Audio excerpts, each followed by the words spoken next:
હે કાકા હા આ હું ઠેબા સડાવો? અરે ઠેબા નથી સડાવતો, આ બિહારણ વાવે ને હા એટલે ખુલ્લું રહી જાય તો મેં કીધું કે થોડું કામ આમ કરતા જાય હા હા અને મજા કરીએ. બીજું એમાંય શું તમે આ જાઓ કાકા હું તમને હું એક વાત પૂછવાનો હતો. હોય? હા બોલ ને.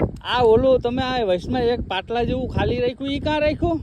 અરે તુવેર આટન રાખ્યું, હા? આ વખતે તુવેર વાવી દેવાની છે. શું વાત છે? હા શિયાળામાં આપણે ઉપાધિ નહીં અને દાળ ભાત ખાવામાં તુવેર ઘટે. મેં કીધું કે આજ વખતે તુવેર જ વાવી શું દેવી. વાત છે? હા શાબાશ કાકા. અમારા સુરત વાળા છે ને હમ ઈ બધા તુવેર નું કેતા હોય કે કાકા તમે તુવેર નથી વાવતા તુવેર નથી. આ વખતે મેં તુવેર વાવી દીધી. શું વાત છે? હા એમ તો બીજા ખેતરે વાવી હતી હમ પણ ઈ છે ને થોડો ભાવ હારો તો જ વેચી દીધી.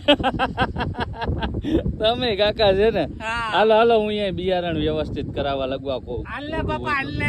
હાલો, આમ હાલો. ચા પીવા તો બધાયમાં પૂગી જાત, ક્યારેક ક્યારેક કામમાં પૂગી જાતો હોય હાલો તો હાલો હાલો હાલો હું મહેનત તારી કરો. વાડીએ કામ કરવા આવી શું વાત જાતો છે? નહીં. હાલો હાલો કાકા આજ તો બધાય બીને શું કામ દાટી જ દઉં જો દેખાય એટલે.